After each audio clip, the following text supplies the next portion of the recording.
Meus irmãos, minhas irmãs, boa noite a todos. Mais uma vez, é motivo de alegria retornar a esta casa.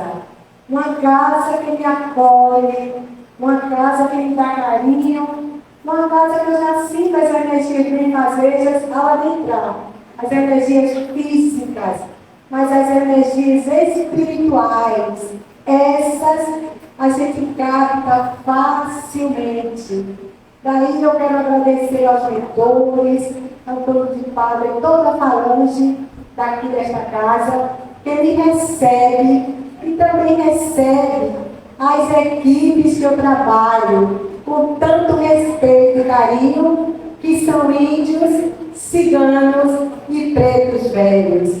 Recebo o abraço do Centro Espírita Grupo Espírita de Djalma Farias, que eu trabalho, e o meu abraço especial a cada um de vocês. O tema desta noite, o tema proposto, que vai complementar, não é, esse trabalho que antecedeu. A gente vai falar um pouquinho sobre o tema necessidade da reformulação moral. Mas eu vou começar fazendo uma pergunta. O que é formular? Quando eu digo que eu quero me formular, eu estou dizendo que eu quero o quê? Eu quero seguir uma fórmula. Eu quero trazer uma forma para a minha vida. Eu quero me constituir. Eu quero me edificar. Eu quero me realmente formular, fazer uma fórmula. Mas quando eu digo que eu quero me reformular, agora eu estou usando o prefixo ré, não é? Uma partícula de origem latina que significa repetição. O que é que eu quero dizer agora? Eu quero dizer o quê? Que agora eu quero buscar outras fórmulas. Eu quero buscar saídas. Eu quero buscar mudanças. Eu quero abrir janelas em minha vida. Então, observemos. Quando a gente diz reformulação moral, a gente quer dizer o quê? Que reformulação moral é o processo pelo qual a criatura, cada um de nós aqui, ela toma consciência da sua realidade espiritual. E essa consciência que ela toma, ela observa que não vai trazer a ela consequências tão agradáveis. E o que acontece? Ela toma a iniciativa, ou ela adota a iniciativa de se transformar, se modificar, tentando sempre ser uma pessoa melhor. Nós, espíritas, principalmente, né, nós falamos muito, como a irmã disse, em reforma íntima, reformulação moral, reforma interior. E às vezes a gente acha ou pensa que é algo que pertence à doutrina dos espíritos. Mas não. Reforma íntima não tem ligação com nenhuma religião, com nenhuma doutrina, com nenhuma seita. Porque reformulação moral é algo bem-vindo em qualquer segmento das nossas vidas. Sempre reformar-se é algo positivo para cada um de nós. Então, observemos. Reformulação moral trata-se da autotransformação gradual e interna, ou seja, interior. Consiste em cada um de nós olhar para onde? Olhar para dentro de nós. É para a gente olhar para o outro? Não. é para a gente olhar para dentro de cada um de nós. A gente vai fazer aquela radiografia, a gente vai fazer aquele mapeamento, aquele rastreamento de mim para mim. Ali a gente vai detectar o quê? A gente vai detectar que a gente tem muitas coisas para tirar. A gente pode detectar nossas falhas, não é? Nossas escolhas nem sempre estão corretas, nossos desvios morais, mas a gente também vai encontrar qualidades, não é isso? A gente vai acabar as qualidades e a gente, em detectando as imperfeições, que são o quê? Transitórias. Todas as nossas imperfeições, e são muitas, elas são temporárias, porque cada um de nós é regido por leis morais, e a lei do progresso é uma lei que vai fazendo com que a gente galgue degraus, cada um a seu turno, para se melhorar. Mas quando a gente faz esse rastreamento, essa radiografia, e a gente detecta as imperfeições que a gente tem, porque a gente detecta, significa que a gente vai querer tirar. O que é que vocês acham? Vamos interagir? E meu irmão, quando a gente detecta, é você. Quando a gente detecta, significa que a gente vai querer tirar? Hã? A gente detectou, não é? Mas não significa que a gente vai querer tirar. A gente detecta sim, porque está lá a pergunta -1 do livro dos Espíritos, onde está escrita a lei de Deus. Nas nossas consciências. Nossas consciências apontam as coisas erradas que a gente faz. Mas o que é que a gente pode dizer? Não, eu sei os meus enganos, os meus desvios, as minhas escolhas erradas, mas eu quero continuar assim. Eu posso? Posso. Ah, mas eu quero deixar mais para frente. Eu ainda estou muito jovem. Quero deixar para a idade madura? A gente pode? Pode. Eu quero deixar quando tiver mais velhinho? A gente pode? Pode. Mas, se a gente quiser postergar, é um problema nosso. Mas lembremos que é uma lei. Um dia a gente vai se reformular. Mas quando a gente diz que quer, quando a gente diz que quer se transformar, quando a gente diz eu quero me transformar, ótimo! Quando eu digo que quero me transformar, eu vou precisar fazer esse purilamento no meu espírito. Preciso refinar o meu espírito, como a moça falou. O espírito, que é o princípio inteligente, de degrau em degrau vai se depurando. Porém, observemos. Quando a gente diz que quer se transformar, decide se transformar, a gente precisa antes se conhecer.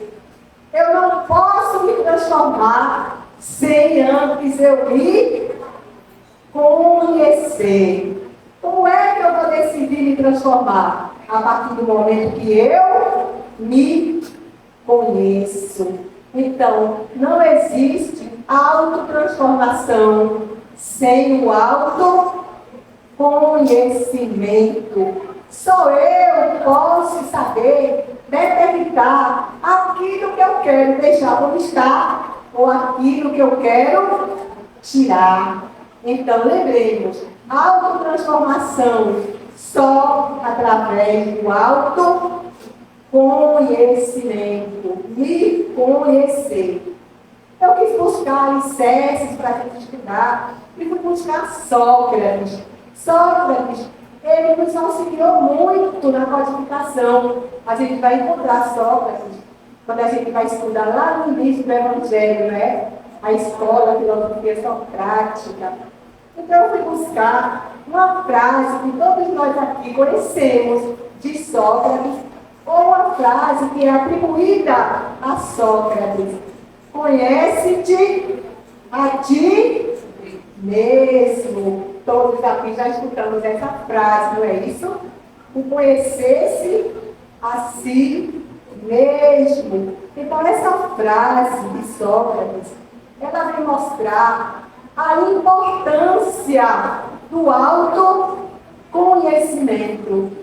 O precisar de conhecer primeiro. Ele coloca nesta frase a importância.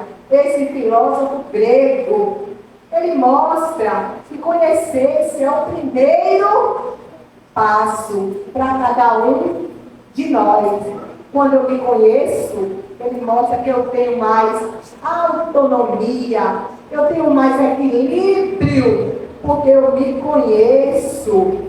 Eu tenho mais autenticidade, eu tenho mais felicidade, porque eu agora me conheço.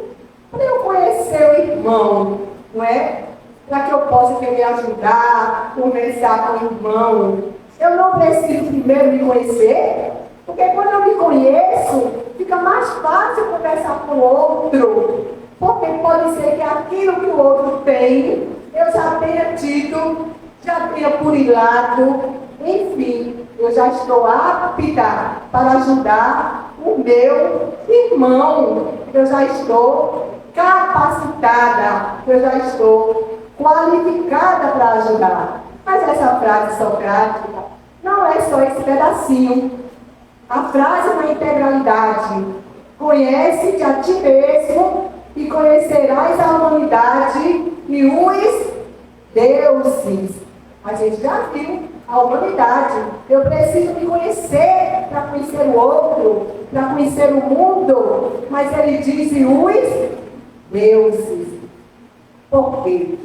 A Grécia tinha um país politeísta, um país que recebia muitos povos de outras nações, se aglutinavam, e eles adoravam vários deuses.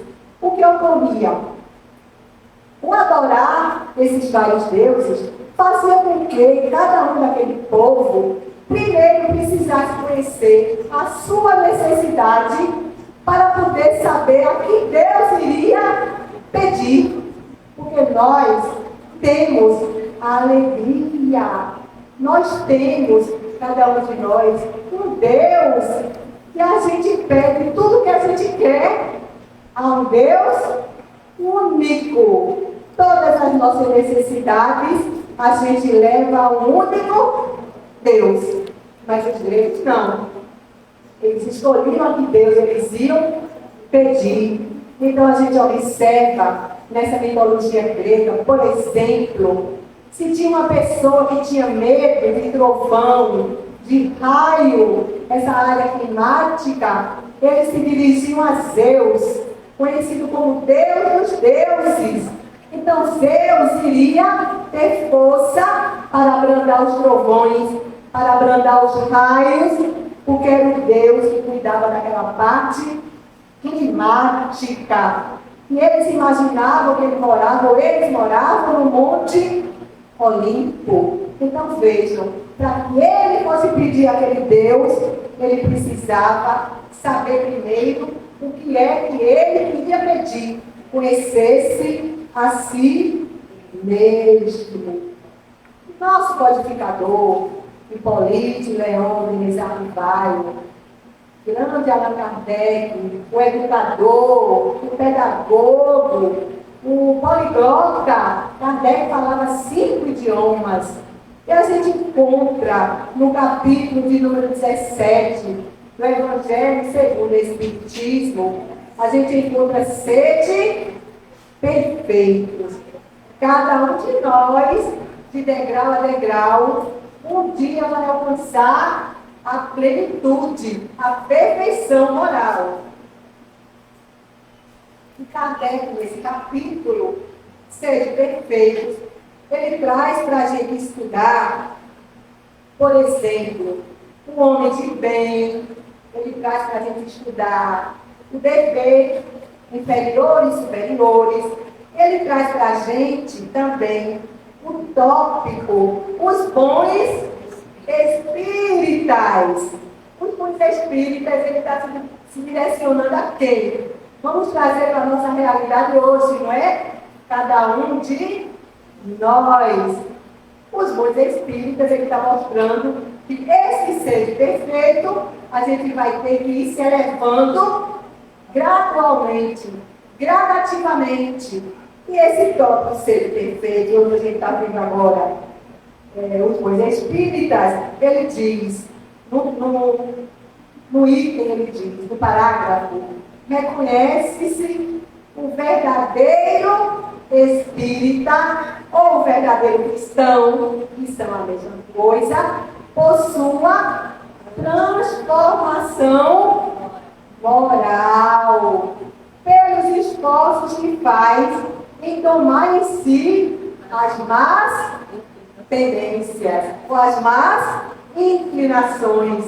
A gente tem um bocado ainda, né? Minhas irmãs, meus irmãos, um auditório misto, mulheres, homens, a gente tem, hein? A gente tem, meu irmão, lá atrás, com blusa branca, a gente tem mais inclinações, assim, né? Muitas mais inclinações. A gente pode tirar quando a gente quiser, mais tendência. Mas ele coloca domar. Eu gosto de prestar atenção nas frases.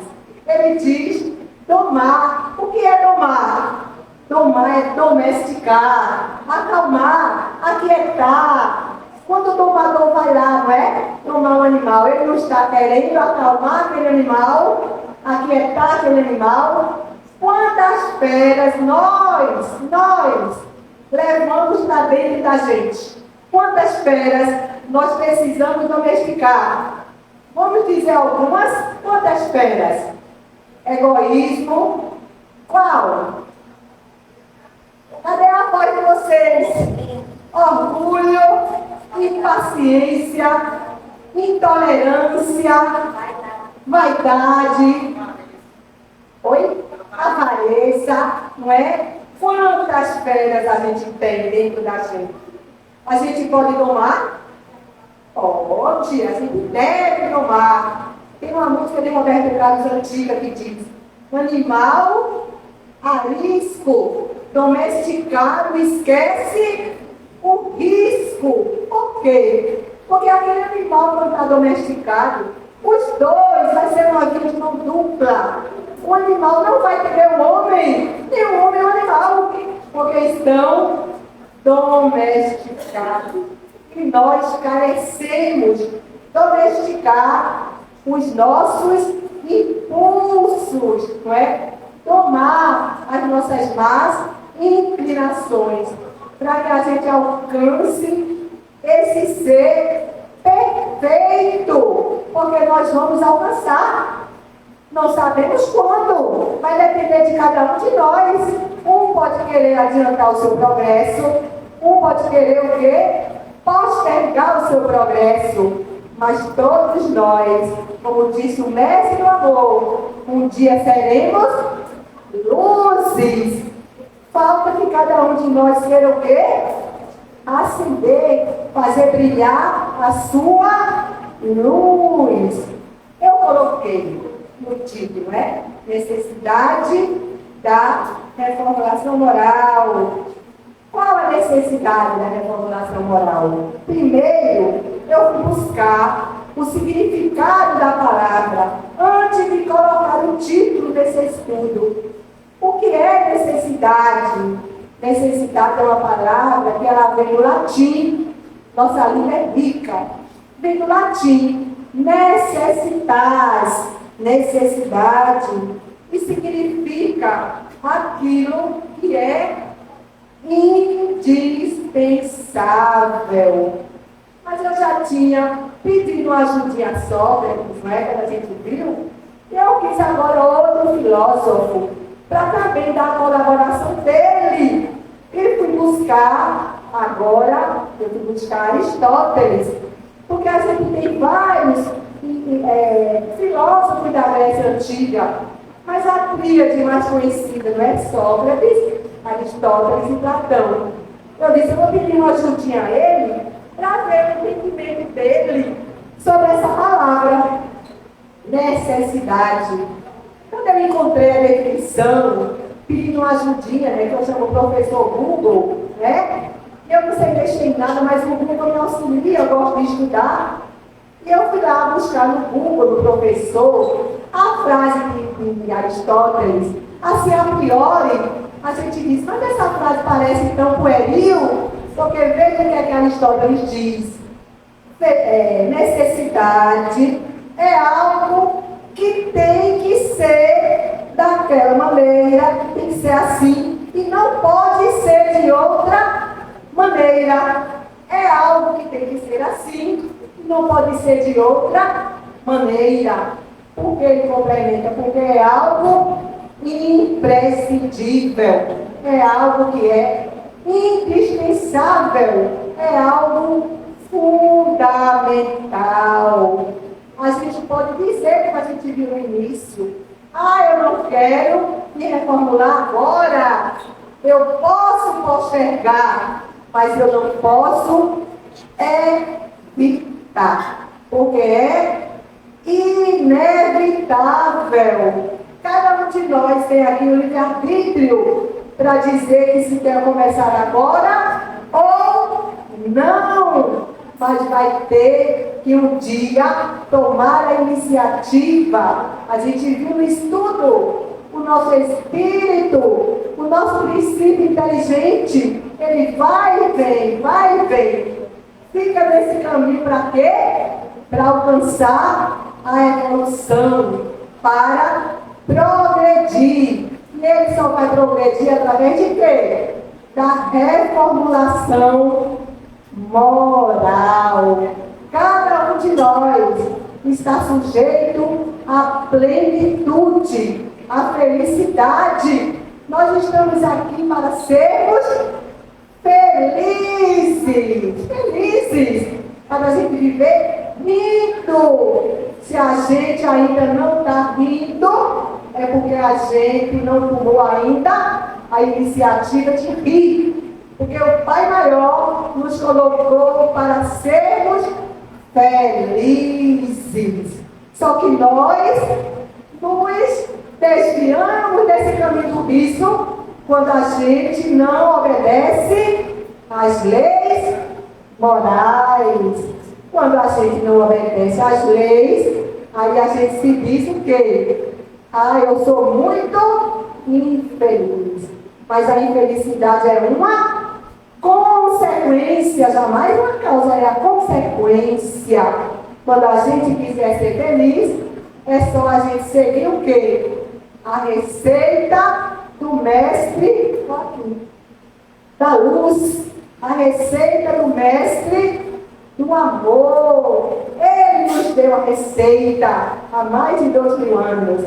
Mas quantos de nós está tomando essa medicação para a transformação moral, não é? Do perdão, da tolerância, da fraternidade, da solidariedade. Mas vamos seguir. Está muito rápido. O que é que vocês acham? Porque a gente tem assunto ainda para a gente estudar, né? E é um assunto tão gostoso, porque é um assunto que é pertinente a quem? A todos nós que estamos aqui. Porque quando o assunto é reforma íntima, não é? Aquela luzinha vai acendendo em cada um de nós. A luzinha verde ou a luzinha vermelha? A luzinha vermelha ou a luzinha amarela da advertência, né? Mas não está acendendo a luz verde ainda não é? Pelo menos para mim não. Para você já, aquela luzinha verde é a vermelha ainda, né, Giovana? É a vermelha ainda. Mas vamos seguir, vamos ver agora o que a gente vai estudar. Vamos ver. Vamos seguir aqui a sequência. Então vamos ver. A reforma ou a reformulação moral, eu tinha feito a pergunta, qual a necessidade, né? A gente ficou esse tempo todo para entender a necessidade. Mas por quê? Porque é uma oportunidade. A reformulação moral nos oportuniza a fazer esse mergulho de mim para mim. E através desse mergulho, eu vou abrindo janelas, eu vou abrindo possibilidades de mudança, de transformação. Porque o objetivo é mudança, o objetivo é ser uma pessoa melhor. Hoje, melhor do que a gente foi ontem. Amanhã, melhor do que a gente está sendo hoje. Os Espíritos dizem, o que a gente foi 100 anos atrás, a gente está sendo hoje, a gente está melhor. E daqui a 100 anos, a gente vai estar muito melhor, mas muito, porque a evolução faz parte de cada um de nós. O bem faz parte, porque a gente veio do bem, a gente veio da luz. Se a gente está se desviando, mas é um desvio, como a gente viu, temporário, e a gente vai retornar aos caminhos do amor, quando a gente sentir que chegou a hora, não é? Só que muitas vezes a gente só desperta que chegou a hora de optar pelo amor quando a gente está passando pela dor. Aí a gente vai ver que a opção do amor é sempre a opção ideal. Então, quando a gente optar, quando a gente for dizer para a gente mesmo, eu agora quero me transformar, tomei a decisão, a gente vai precisar trabalhar o que agora? As virtudes, a sensatez, o que mais? A paciência, adquirir virtudes, a misericórdia, qual mais? Caridade, que virtude. Os Espíritos mostram para a gente, né? Jesus, o nosso poder de guia, é a maior, não é? É a virtude por excelência. Ele diz que se houvesse outra, ele teria dito. A caridade é a maior de todas.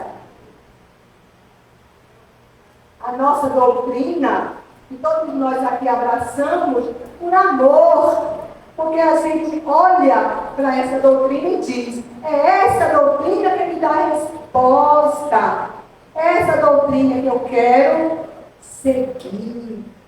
E a gente usa um lema lindo, fora da caridade não há salvação, mas a gente precisa não só apenas usar esta frase, mas praticar a verdadeira caridade.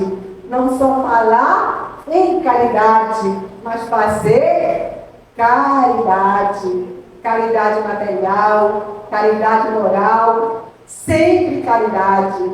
Uma seara espírita, ela ajuda, claro, o propósito de fazer o bem. Mas a casa carece de cestas básicas, não é? A casa carece de dinheiro, ou ajuda para fazer o enxoval daquelas mãezinhas necessitadas. Mas a casa carece também de quê? De trabalhadores, de obreiros do Senhor. Quando a gente fala, leva a palavra para uma casa, a gente diz que a gente não faz parte de uma casa, a gente faz parte de todas as searas. Eu me sinto parte do Antônio de Pádua, eu me sinto parte do Moacir, eu me sinto parte do semeador do bem. E quando a gente vai nessas casas, o assunto é o mesmo, poucos trabalhadores. Mas se fala em caridade, mas se fala mais em caridade do que se pratica a caridade. Então, para que a gente alcance essa perfeição, a gente tem que colocar a caridade como aquele patamar que a gente precisa alcançar. Mas vamos continuar. A gente estudou que a reformulação moral, ela pertence a quem? A cada um de nós. É minha, é de dentro para fora. Mas observemos. Ela é individual, sim, mas a mudança que acontece em mim, quando eu resolvo me transformar, essa mudança vai ser observada por muitos, por uma coletividade, e essa mudança ela pode também transformar a humanidade. Por quê? Porque quando eu me melhoro, eu sirvo de quê? De multiplicador. E a minha energia, ela vai ser uma energia diferenciada, vai ser uma energia mais elevada. E a gente vê que o estudo diz que essa energia que eu adquiri, ela pode mudar a egrégora do planeta. A gente escuta muito essa palavra hoje em dia. Vocês já escutaram? Egrégora, parece que está na moda, né? A gente vê muito palestrante falando de egrégora. Eu disse, eu vou estudar um pouquinho dessa palavra para a gente compreender a egrégora. Se a gente for tomar isso aqui como exemplo, essa plateia mista, a gente vai observar que a egrégora daqui é uma junção de energia, é um somatório de energia. Por quê? Porque cada um de nós, vejam, a gente tem a nossa própria egrégora. Para ela se tornar coletiva, ela precisou ser o quê? Individual. Se eu estou aqui vibrando numa energia alta, e a gente agora está aqui sintonizando como se fosse um rádio, a mesma estação, a egrégora da sala, ela está o quê? Alta, ela está elevada, ela está sendo uma egrégora positiva. Mas quando eu sair daqui, quando nós sairmos daqui, se a gente baixar a nossa energia, se a gente baixar a nossa vibração energética, a nossa egrégora vai ser positiva? Não. Ela pode ser positiva ou negativa. Vai depender do outro, porque às vezes a gente diz, eu estava tão bem, chegou uma criatura dele junto de mim, sugou minha energia. A gente fala isso? A gente fala. Mas será que a criatura, quando a gente se refere, ela sugou nossa energia? Você acha, minha irmã? Vamos compreender. Se você estivesse num patamar estabilizado, se você estivesse com a sua egrégora, sua terra mental, sua energia aqui, elevada, será que uma pessoa chegando junto de você, sua energia cairia? Sua energia caiu porque sua energia estava instável. Ela estava instável. Se ela tivesse elevada, a outra pessoa, se quisesse chegar até você, a outra pessoa teria que subir. Mas você não estava estabilizado. Então você também desceu. Por isso que Jesus disse, um cego não pode guiar outro cego. Porque se eu não estiver bem, eu vou poder fazer alguma coisa pelo outro. Alguém já me perguntou, não, mas a gente tem que ajudar. Sim, a gente precisa ajudar. Mas se eu não estiver bem, eu vou ter condição de ajudar o meu irmão? Não vou, porque a minha energia não está boa. Eu preciso subir a minha energia, o meu campo energético, o meu campo vibracional. E eu vou elevar meu campo vibracional, melhorando o quê? Os meus pensamentos, as minhas ações, as minhas propostas no bem, as minhas atitudes. Eu vou precisar estar toda hora cuidando de quê? Da minha reformulação moral. Porque cair a minha energia é porque eu estou precisando estudar, trabalhar a minha reformulação moral. É algo que a gente tem que cuidar de fazer diariamente. Não é somente quando você percebeu que a energia caiu, não. É você se trabalhar para que aquela energia não caia.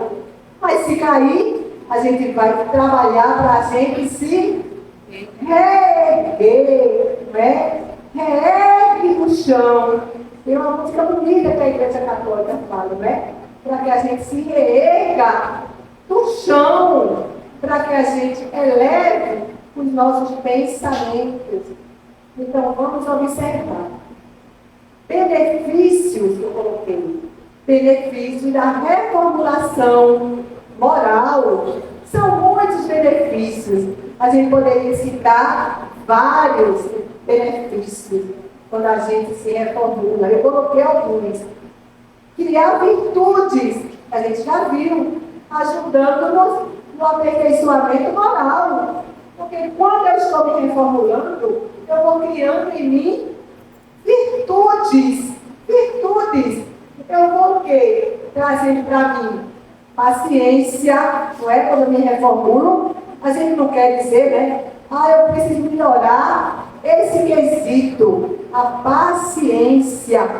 Às vezes a gente também diz, olha, eu sou uma pessoa paciente, mas fulano me tirou a paciência.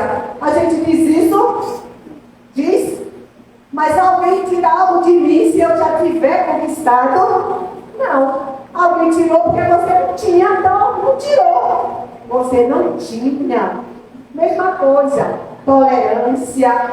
Porque quando a gente adquire uma virtude, outras virtudes se achegam da gente. Outras. Se eu adquiro a paciência, vem a tolerância. Veja, vem a caridade. Eu agora vou ser mais caridoso. Eu vou ser mais piedoso. Outras virtudes se achegam. Piedade é outra grande virtude. O Evangelho diz que a piedade ela é irmã da caridade. A gente se apiedar do outro, se apiedar da dor do outro. Os Espíritos dizem que a piedade, ela faz com que a gente se aproxime dos anjos. Quem são os anjos? São os Espíritos de alta envergadura. Mas vamos continuar. Elevação da vibração energética, permitindo a ajuda das entidades nobres. Quando eu aumento a minha vibração energética, eu vou criar um campo o quê? Eu vou criar um campo que vai ficar aberto para as entidades nobres se aproximarem de mim. Porque eu estou sendo o quê? Um terreno fértil. Então, aqueles irmãos mais elevados vão ter o quê? Vão ter aquela abertura para ficar junto a mim e para que eu, tendo merecimento, eu vá ser uma pessoa apta a receber a cura, a receber boas intuições, não é? Escutar melhor. Porque a gente diz, não, mas eu não sou médico. Quantas vezes a gente tem um pensamento, os irmãos dizem, o primeiro pensamento, não é? A gente tem aquele pensamento, é o meu pensamento. Mas quantas vezes a gente diz, eu estou pensando besteira. Mas não, é aquele pensamento que você está tendo, sendo intuído a ter.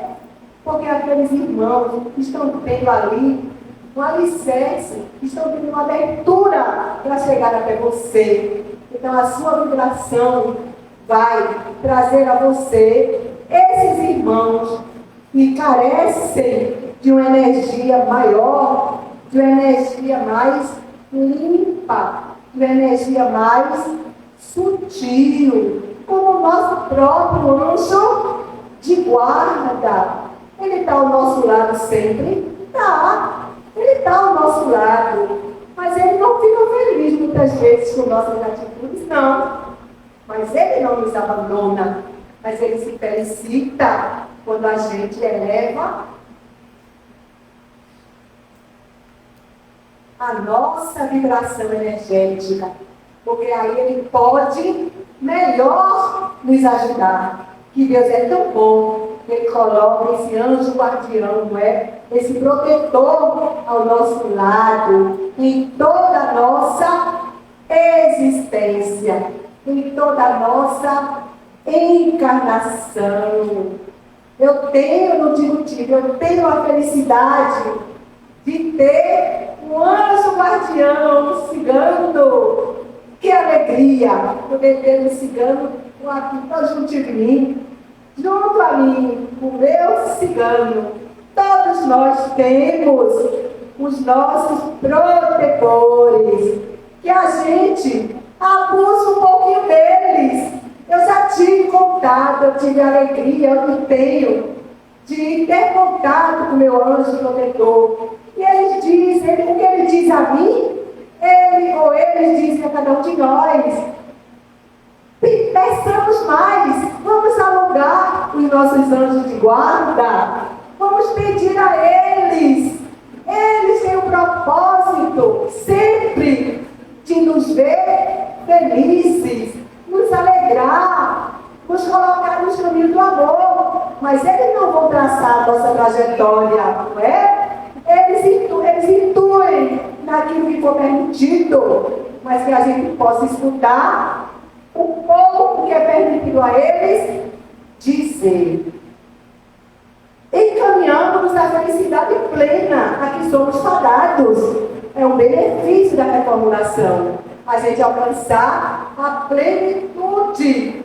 Nós somos seres fadados à luz, a plenitude ao amor. Só vamos alcançar através da nossa reformulação moral.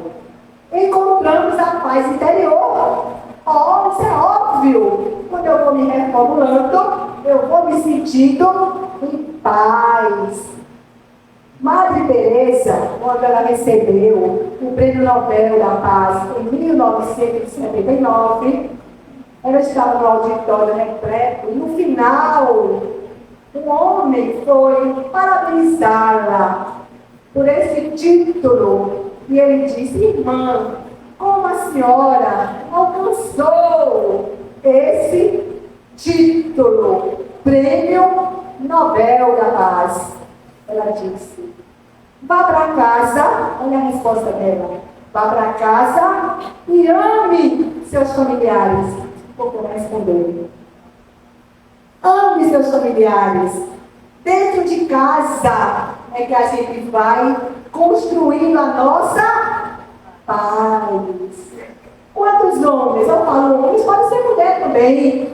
Quantos homens em casa têm uma postura, fora de casa tem outra?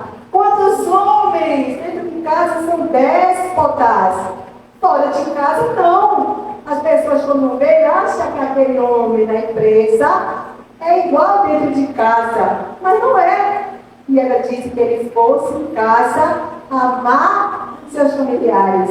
Que assim ele estava começando a construir a paz. Construir a paz. Meu Deus, ainda tem coisa que eu gostaria tanto, adiantar. Reformulação, como a gente viu, é igual a transformação. É a mesma coisa. Quando eu vou me reformular, eu quero me transformar. Eu fui buscar o que é transformação pelo latim, a origem. Transformação em latim. Transformare. Deixar de ser o que era antes para se tornar uma pessoa melhor. E ele continua. É uma metamorfose. Um processo gradativo de mudança. Quando eu vi metamorfose, eu lembrei da música. Alguém vai lembrar? Olha, música não tem idade. Metamorfose ambulante. De quem? O irmão está ali. Raul Seixas. Metamorfose ambulante. Metamorfose é o quê? Mudança ambulante. É algo que não tem um lugar determinado. Não tem. A gente pode se transformar em qualquer lugar. É ambulante, não tem um local certo, não tem um lugar determinado.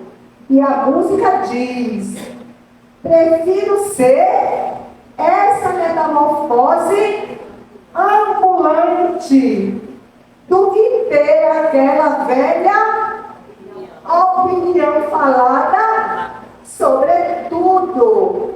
Qual é a velha opinião? A gente iniciou perguntando o quê? O que é formular? Seguir uma fórmula. Mas ele diz o quê?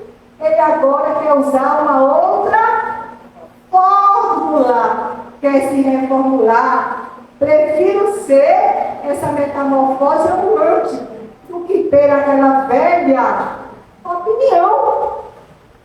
É como aquele que faz as fórmulas, meu nome, o alquimista. Ele faz uma fórmula, depois ele quer melhorar aquela fórmula. Ele quer reformular. E Raul Seixas falou: se ontem foi estrela, amanhã já se apagou. Se hoje eu te odeio, amanhã te tenho amor. Ontem odiou, mas ele agora está se reformulando. Se ontem eu odiei, hoje eu quero amar. É o quê? É uma escolha, é uma opção. Se ontem eu te odeio, amanhã eu te tenho amor. Se hoje eu te odeio, amanhã eu te tenho amor. Eu coloquei uma frase de Joana de Ângeles, psicografia de Divaldo. Eu quis procurar algo de Joana, que ela tem muitas definições sobre reformulação moral, reforma íntima. Eu achei essa bastante interessante. A tua reforma íntima te concederá a paz que anelas e a felicidade que desejas. Ela usa a palavra difícil, né? A paz que anelas, aquela paz que queres, que almejas, que desejas. Então veja, a felicidade que eu desejo, a paz que eu desejo, ela diz o quê? A gente só vai o quê? Conseguir se a gente se transformar. A minha paz, a minha felicidade vai ser assim? Não. Te concederá, a tua reforma íntima te concederá a felicidade que queres e a paz que almejas. Então a gente precisa construir, a gente precisa buscar essa paz e essa felicidade. Mas tem outra frase aqui de André Luiz. André Luiz é a psicografia de Chico Xavier. Se cada um de nós consertar de dentro o que está desajustado, tudo por fora estará certo. Olha a frase de André Luiz. Se eu fizer os consertos dentro de mim, por fora tudo estará certo. Porque dentro é o lugar que eu estou depositando coisas que estão me fazendo mal. Mas eu deixo lá e não quero tirar, como a gente viu no início, não é?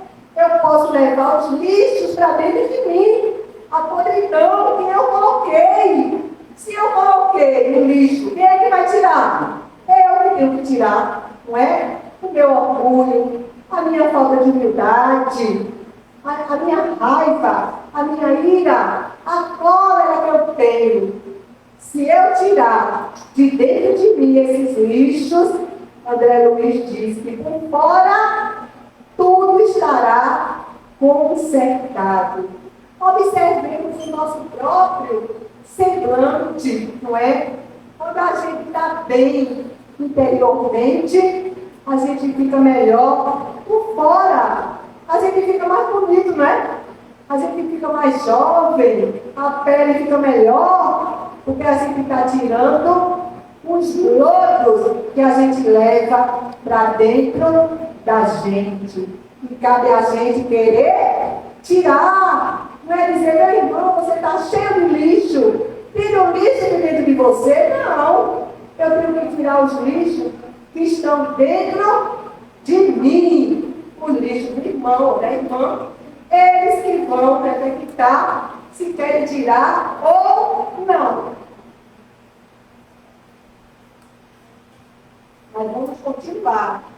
Eu nem perguntei a vocês se tinha dúvida, porque se tivesse, Giovânia tirava, né? Porque aqui eu estou muito bem assessorada. Mas não deu tempo nem de perguntar, mas enfim, vocês estão dando para entender, né? Porque todos nós aqui estamos no mesmo barco. A gente aqui é tudo o quê? Aprendiz e cheio de falhas, cheio de enganos, porque nós nos enganamos. Doutor Bezerra diz anestesia da ilusão, mas um dia a gente sai dela. A gente não fica anestesiado a vida toda, não é? Não fica. Até numa cirurgia, né? Daqui a pouco aquele efeito anestésico sai. Então a gente só vai ficar anestesiado na ilusão até o dia que a gente quiser. Mas a gente tem aqui, Livro dos Espíritos, pergunta 793. Para a gente enriquecer mais a nossa noite. Veja o que Allan Kardec pergunta e os Espíritos respondem. Pergunta inteligente, resposta inteligente. Porque o Livro dos Espíritos são 1019 perguntas e respostas.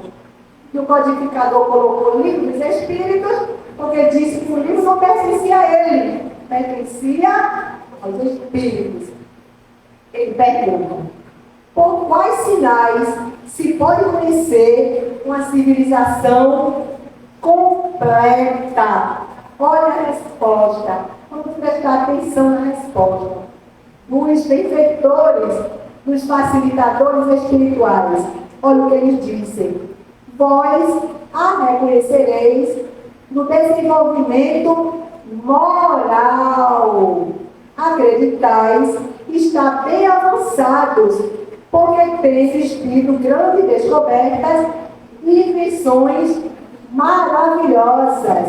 Estais melhor alojados e melhor vestidos do que os selvagens. Mas não tereis verdadeiramente o direito de vos dizer civilizados, senão quando houveres banido de vossa sociedade os vícios que a desonram, os vícios que a desonram. E puderdes viver entre vós como irmãos, praticando a caridade cristã. Até lá, não sois senão povos esclarecidos, não tendo percorrido senão a primeira fase da civilização. Veja a resposta extensa, o que é que ele quer dizer. Enquanto não banirmos da sociedade os vícios, os enganos, o que a gente viu que é temporário, mas a gente ainda tem, a gente vai ser chamado de quê? De povos o quê? Esclarecidos, ele diz. Mas não seremos ainda uma civilização completa, apenas esclarecidos, mas não como seres civilizados. Falta ainda amarmos-nos como irmãos, sentirmos a dor do próximo, a dor do outro tem que doer em mim. Eu tenho que levar consolação diante de uma aflição. Eu devo secar lágrimas, eu devo acolher e aquietar. É essa a postura daquele que quer se reformular, trazer a todo irmão para dentro de mim. o meu coração pulsar no mesmo batimento do irmão. Triste se o irmão estiver triste. Feliz se o irmão estiver feliz. Sentindo a dor do outro e lembrando do Cristo Consolador, dessa doutrina que nos foi prometida e enviada, porque nós ainda iremos passar por dificuldades na nossa trajetória. Será que a gente ainda vai ser ofendido? Vai ser difamado? Vai ser injuriado? A gente ainda vai passar por tudo isso, mas a gente vai estar só? Jamais. O nosso modelo e guia, o Cristo Redentor, que é aquele que resgata, aquele que se compadece, aquele que é misericórdia, ele vai estar ao nosso lado, nos colocando nos braços. Qual? Pegadas na vida. Porque ele é bondade, ele é compaixão, ele é clemência, ele é puro amor. E lembremos que ainda se houver noite traiçoeira, se a cruz pesada for, Cristo estará comigo, estará com cada um de nós, porque o mundo pode até me fazer chorar, fazer cada um de nós chorar, mas Deus nos quer sorrindo. Meus irmãos e minhas irmãs, sorrindo sou eu por estar aqui nesta noite, que a gente possa levar esse aprendizado para as nossas casas e que a gente possa seguir os ensinamentos de Jesus, porque Ele é luz, porque Ele nos ama e Ele está presente em nossa trajetória todos os dias, hoje, amanhã e para todos sempre. Que Ele nos ilumine e que Ele nos abençoe. Em nome do Pai, do Filho e do Espírito Santo, que assim seja.